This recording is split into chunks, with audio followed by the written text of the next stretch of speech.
కూలగొట్టియాల్సిన ప్రభుత్వాలేమో ఇండ్లు కూలుస్తాయి. అసలు ఇక్కడ వెలుగుమట్లకు సంబంధించినటువంటి అసలు ఒరిజినల్ పాయింట్ ఏంది, అసలు ఏం జరిగింది అనేది చాలా ఇంకొంచెం క్లారిటీగా నిన్న పోవడం జరిగింది. నిన్న పోయినటువంటి సందర్భంలో ఇంకా కొంత క్లారిటీ వచ్చింది. అక్కడ ఆ క్లారిటీ మరి ప్రభుత్వం మిస్ అయిందా, ఎవరు మిస్ అయ్యారు అనేది చూడాలి. కానీ భూములు ఎక్కడివి?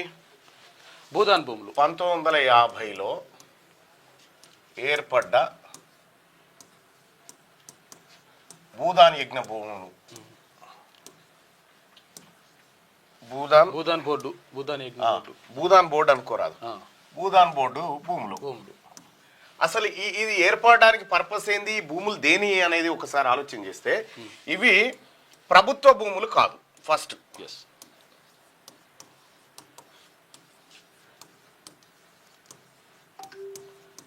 ఇది క్లియర్. ఇవి ప్రభుత్వ భూములు కాదు, ప్రభుత్వానికి వీటిపైన యాజమాన్య హక్కు లేదు. ఇది 1950లో ఏర్పడినటువంటి భూదాన్ బోర్డుకు సంబంధించినటువంటి సెక్షన్ 14లో పేర్కొనబడినటువంటి అంశం.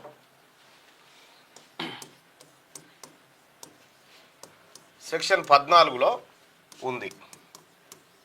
ఈ భూములకు ప్రభుత్వం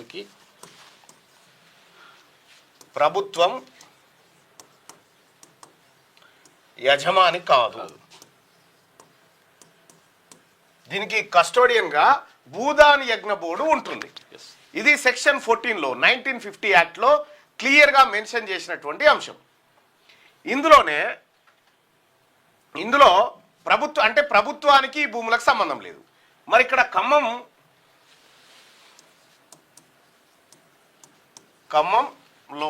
ఉన్న 31 ఎకరాల భూమి, 22 ఎకరాలు ఉండేట 31 ఎకరాలకు వచ్చింది. ఈ 31 ఎకరాలు తెచ్చారు. 31 ఎకరాల భూమి కంప్లీట్ గా భూదాన్ భూమి.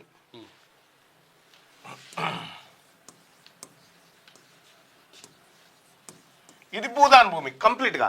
ఈ భూమి ఎక్కడి నుంచి వచ్చింది భూదాన్ బోర్డుకు అనంటే అప్పుడున్నటువంటి నిజాం రాజు గాని లేకపోతే ఇతర భూస్వాములు గాని భూదాన్ బోర్డుకు దానం చేసినటువంటి భూమి. ఈ భూమి పైన ప్రభుత్వానికి ఎలాంటి హక్కు లేదు. కానీ ప్రభుత్వం ఏం చేసింది, ఈ 31 ఎకరాల్లోంచి 10 ఎకరాలు కేజీబీవి కస్తూర్బా గాంధీ బాలికల విద్యాలయానికి ఇందులోంచి ఇచ్చేసింది. అసలు హక్కు లేనటువంటి ప్రభుత్వమే. ప్రభుత్వానికి ఎప్పుడు హక్కు వస్తుంది అనేది కూడా చెప్తా. అయితే ఇచ్చేసింది. ఈ మిగిలినటువంటి 21 ఎకరాల్లో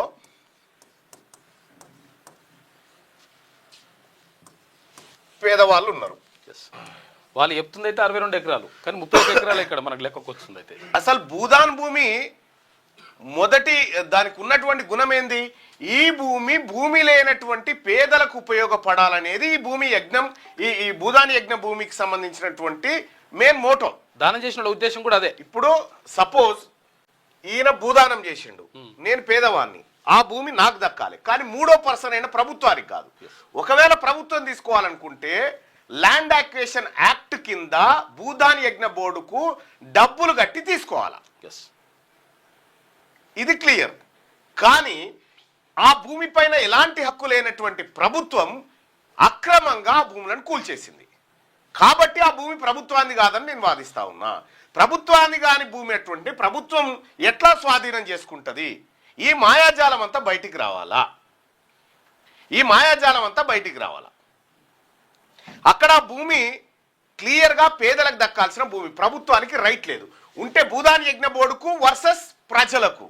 నిజంగా భూదాన్ భూములను పేదవాళ్ళు కబ్జాలు పెట్టుకొని బ్రతికితే అది భూదాన్ భూమి అని చెప్పి భూదాన్ యజ్ఞ బోర్డు కోర్టుకు పోయి మా భూమిని ఆక్రమించారని చెప్పి వాళ్ళు కేసేయాలి. కానీ ప్రభుత్వం కేసేసి ప్రజల దగ్గర నుంచి ఆ భూమి లాక్కుంది.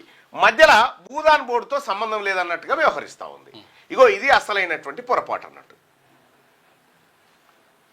భూదాన్ భూములకు సంబంధించి ట్రస్టీగా కస్టోడియన్గా భూదాన్ యజ్ఞ బోర్డు ఉంది. ఆ భూదాన్ యజ్ఞ బోర్డుకు సంబంధించినటువంటి భూముల్లో పేదవాళ్ళు ఒకవేళ ఉంటే, అక్రమంగా ఉంటే భూదాన్ యజ్ఞ బోర్డు వర్సెస్ పేదవాళ్ళ మధ్య జరగాలి ఆ యుద్ధం. కానీ భూదాన్ యజ్ఞ బోర్డుకు ఏ ఇబ్బంది లేదు అక్కడ ఉండడానికి, ఈ ప్రజలకే ఇబ్బంది లేదు. దీంతో సంబంధం లేనటువంటి ప్రభుత్వానికి ఏం ఇంట్రెస్ట్ అని అంటే నాకు అర్థమైన కాడికి అక్కడ ఖమ్మం జాయింట్ కలెక్టర్గా ఉన్నటువంటి శ్రీనివాసరెడ్డి ఈ తతంగం అంతా నడిపిస్తా ఉన్నాడు. ఆ భూములను అక్కడ కొల్లగొట్టేటువంటి ప్రయత్నంలో ఉన్నారు ఒక ముఠా అనేది అర్థమవుతా ఉంది. సో అందులో మంత్రులు ఉన్నారని చెప్పి ఇంకోరు ఉన్నారని చెప్పి చెప్తా ఉన్నారు, కానీ అది నిర్ధారణ కాలేదు. కానీ రెవెన్యూ జేసీ జాయింట్ కలెక్టర్ మాత్రం పక్కా ఇందులో ఇన్వాల్వ్ అయి ఉన్నాడు అనేది అక్కడ ప్రజల ఆరోపణ. ఆ భూములు కలెక్టరేట్ కు పక్కనే, కలెక్టరేట్ నుంచి పక్కకు కనిపిస్తాయి. ఆ భూముల పైన అత్యంత కీలకమైనటువంటి ఆ భూముల పైన కొంతమంది రాజకీయ నాయకుల కన్నుబడ్డది.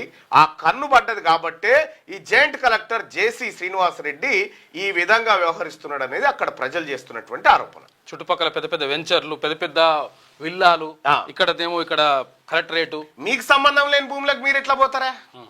ప్రభుత్వమే ఆక్రమణకు పోయినట్టు కదా. ఇప్పుడు ప్రభుత్వమే ఆక్రమణకు పోయినట్టు క్లియర్గా 2023 రిట్ పిటిషన్లో హైకోర్టు తీర్పు ఏమని ఇచ్చిందంటే, తహసీల్దార్ గారు, అప్పుడున్నటువంటి తహసీల్దార్ శ్రీనివాస్ గారు కోర్టుకు కోర్టులో కౌంటర్ వేసిండు. ఏమని? ఆ భూముల్ని ఆక్రమించినారు అంటే నీకేం హక్కు ఉంది, నీకు సంబంధం లేదు కదా అన్నది కోర్టు. నీకు సంబంధం లేదు కదా, అది భూదానికి సంబంధించింది కదా, నువ్వెందుకు వచ్చినావు, ఇన్వాల్వ్ అయినావు అని చెప్పి కోర్టు అప్పుడే చెప్పి స్టే ఆర్డర్ ఇచ్చింది. మరి ఎవరిని మేనేజ్ చేసిరో ఏం చేసిరో తెలియదు, కానీ మొత్తానికైతే ఆ భూములను పేదవాళ్ళ దగ్గర నుంచి లాక్కోవడానికి ఒక పెద్ద మాయాజాలం అయితే జరిగింది. మీరు భూదాని యజ్ఞ బోర్డుకు సంబంధించినటువంటి చూడండి, ఆ చట్టం చూస్తే ఆ చట్టంలో ఇది క్లియర్గా ఉంటుంది. మరి ప్రజల్ని తప్పుదో పట్టించిన వాళ్ళు ఎవరు, లేకపోతే ఈ ప్రభుత్వం ఎందుకు మోసం చేస్తూ ఉందని తేలాల్సినటువంటి అంశం. ఇక్కడ ఈ భూముల్ని పేదవాళ్ళు ఎట్టి పరిస్థితుల్లో వదులుకోవడానికి సిద్ధంగా లేరు.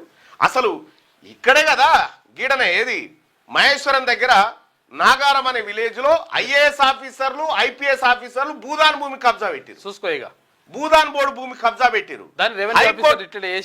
మరి ఆడికి పోలే, ఇక జేసీబీ పోలే, బుల్డోజర్ పోలే, కూల్చలే. ఇక్కడ మాత్రం వీళ్ళకి సంబంధం, అసలు వీళ్ళకే సంబంధం భూదాన్ బోర్డు కదా పంచాయతీ. భూదాన్ బోర్డు పంచాయతీ ప్రభుత్వం ఎట్లా టేక్ ఓవర్ చేసింది, ప్రభుత్వానికి ఫిర్యాదు చేసినోడెవడు, అయ్యా మాతో అయితలేదు మీరు ఇన్వాల్వ్ అని చెప్పినోడెవడు? 2 ప్రైవేట్ సంస్థల భూముల్లోకి మీరెట్లా చొరబడ్డారు? ఇది ప్రభుత్వ భూమిగా దాంట్లోంచి 10 ఎకరాలు తీసి కేజీబీవీకి ఎట్లా ఇచ్చారు? ఒకవేళ ఇస్తే భూసేకరణ చట్టం ప్రకారం పరిహారం భూదాన్ బోర్డుకు చెల్లించిరా? ఇది తేలాల్సినటువంటి అంశం. సో ఇక్కడ 31 ఎకరాల పైన, 31 అంటే ఇప్పుడు 21 మిగిలింది. ఈ 21 ఎకరాల పైన ఇప్పుడు వాళ్ళ కన్ను పడ్డది.